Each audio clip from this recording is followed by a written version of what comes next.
बहुत अच्छा। इसका अनुसरण करते हुए हमें इन्हें देखिए भावुक हो गए हैं। जो भी है आजकल सिस्टम में जिसके तहत हम चल रहे हैं वो सब उन्हीं की देन। नमस्कार दोस्तों, आज बहुत ही खुशी का दिन है। आज है 14 अप्रैल, भारतीय संविधान के शिल्पकार बोधिसत्व भारत रत्न बाबा साहब डॉक्टर B.R. अम्बेडकर की जयंती। और अम्बेडकर जयंती की आप सभी दर्शकों को बहुत सारी हार्दिक बधाई एवं शुभकामनाएँ। दोस्तों, हम लोग अभी सुबह का समय है और माल्यार्पण कर चुके हैं बाबा साहब के प्रतिमा पे, और यहाँ पे गांव के कुछ सम्मानित लोग इकट्ठे हुए हैं। अभी इनसे बात करते हैं और जानते हैं इस जयंती के महत्व के विषय। जला लिया गया और केक भी कटा बाबा साहब के जन्मदिन पर। और ये हमारे वरिष्ठ लोग जैसे माननीय श्री सुदामा प्रसाद जी, भाई रमाकांत प्रसाद जी और डॉक्टर रमाशंकर शर्मा जी, हमारे सम्मानित प्रधान जी ग्राम सभा के राजकुमार सिंह जी, आशीष संगम जी, ललित भाई पटेल जी और डॉक्टर जायसवाल जी, सभी लोग यहाँ एकत्रित हुए हैं। सभी का स्वागत है और सभी को बहुत सारी हार्दिक शुभकामनाएं एवं बधाई ये हम सभी की। तो इस परिप्रेक्ष्य में हम आपसे जानना चाहेंगे कि आज का दिन कैसा है। आज का दिन बहुत ही बढ़िया है। अम्बेडकर साहब का आज हमारे जो संविधान के निर्माता हैं डॉक्टर भीमराव अम्बेडकर, उनका जन्मदिन है और हम लोग बहुत ही हर्षोल्लास से मना रहे हैं। जैसा कि जानते हैं कि इनका जन्म हुआ था 1891 में और आज 6 दिसंबर 1956 को इनका जो डेथ हुआ था। अपने जीवन काल में इन्होंने देश के लिए बहुत कुछ योगदान दिया। बताइए, मैं करता हूँ। और इनका जीवन ही देश के लिए समर्पित। हाँ, इनका जीवन ही पूरा हमारे देश के लिए समर्पित रहा। बहुत अच्छा। इसका अनुसरण करते हुए हमें इन्हें देखिए भावुक हो गए। साथ हैं लोकतंत्र सेनानी रमाशंकर शर्मा जी। हम इनसे जानना चाहेंगे कि आज हम ये अम्बेडकर जयंती मना रहे हैं, बाबा साहब की जयंती मना रहे हैं, तो आप हमें 2 शब्द सीख के रूप में बताएं। तो सबसे पहले आपका स्वागत है हमारे YouTube चैनल में और हम आपसे जानना चाहेंगे अम्बेडकर जयंती के महत्व के विषय में। जय भीम, जय भारत, जय संविधान।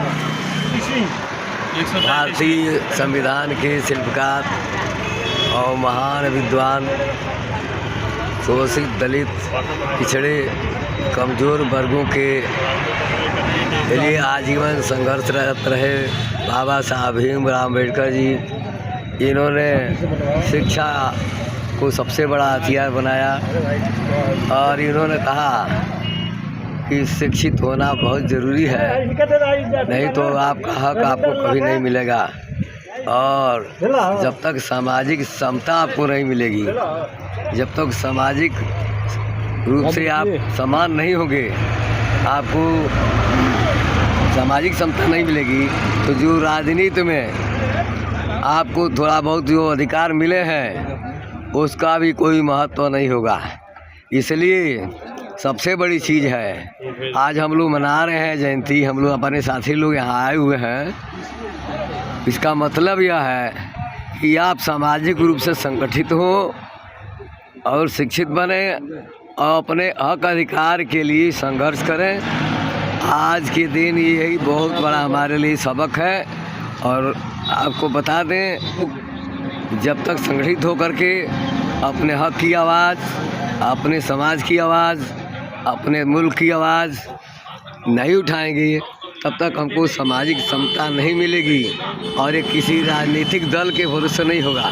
ये शुद्ध रूप से सांस्कृतिक आंदोलन है, अशुद्ध रूप से गैर राजनीतिक आंदोलन है। इसका चुनाव से इसको जोड़ के नहीं देखा जाना चाहिए, किसी भी पार्टी के आप हों।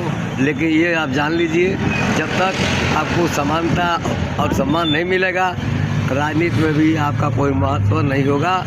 इसलिए हमें सामाजिक समता के लिए एकजुट होकर के आगे बढ़ना। इस समय हमारे साथ हैं एक युवा साथी और ये अपने सर्विस के दौरान भी बहुत सारे सामाजिक कार्य करते रहते हैं, जिनका फेसबुक पे भी हम लोग देखते हैं, फॉलो करते हैं और एक सामाजिक कार्यकर्ता के रूप में भी सक्रिय रहते हैं। अपने जॉब के साथ साथ सामाजिक कार्यकर्ता के रूप में भी सक्रिय रहते हैं। आशीष संगम जी, आइए इनसे मिलते हैं और जानते हैं, आज इनके विचारों को सुनते हैं अम्बेडकर जयंती के अवसर पर। जी नमस्कार। अम्बेडकर जी का मुझे अवसर प्राप्त हुआ कि इनके जन्मस्थली को भी देखने का। और ये 1891 में इनका महू नामक जगह है जो इंदौर के पास पड़ता है। मैं गया भी हूँ वहाँ पे, और वहाँ पर मैंने देखा 1891 में उनका जन्म स्थान है जो मध्य प्रदेश में पड़ता है। और जहाँ तक इनके विचारों की बात करें तो जो भी है आजकल सिस्टम में जिसके तहत हम चल रहे हैं वो सब उन्हीं की देन है। जिस व्यक्ति ने इतना अध्ययन किया, अध्ययन करके इस तक पहुंचाया है कि हम नियम कानून से चल रहे हैं। और ये भी चीज़ें हैं कि अम्बेडकर जी हमारे सबसे पहले लॉ मिनिस्टर थे। और इनकी हम बात करें तो इनका एक कोट है कि be educated, be organise and be addictive. आप शिक्षित बनिए, संगठित रहिए और संघर्ष करिए। तो ये कोट ही अपने आप में भरपूर है। अगर ऐसा हम करके चल रहे हैं तो समाज का भला होगा और हम बहुत ही आगे जाएंगे। और हमें अम्बेडकर जी से सीखना चाहिए और हमें हमेशा उनका संज्ञान रखना चाहिए। बहुत बहुत धन्यवाद, बहुत अच्छा लगा आपसे बात करके। और इस समय हमारे चाचा जी, और हम जानना चाहेंगे आपका विचार 2 शब्दों में।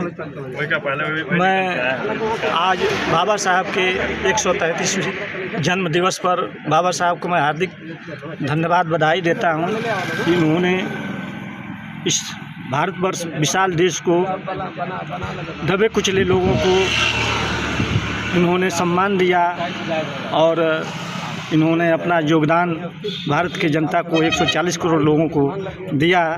मैं उनको नमन करता हूँ, वंदन करता हूँ, अभिनंदन करता हूँ कि इनके जैसे भारत में महासपूत पैदा हों और भारत का नाम रोशन करें। धन्यवाद। देखिए, सारी बातों का निचोड़ यही होता है कि तुम्हारी हर तकलीफ़ों का मैं मुकम्मल जवाब हूँ। कभी वक्त मिले तो मुझे पढ़ लेना, मैं भारत का संविधान हूँ। तो दोस्तों, आज का यह ब्लॉग यही ख़त्म होता है। फिर मिलते हैं आपसे नए वीडियो में। तब तक के लिए नमस्कार। जय हिंद, जय भारत, जय संविधान।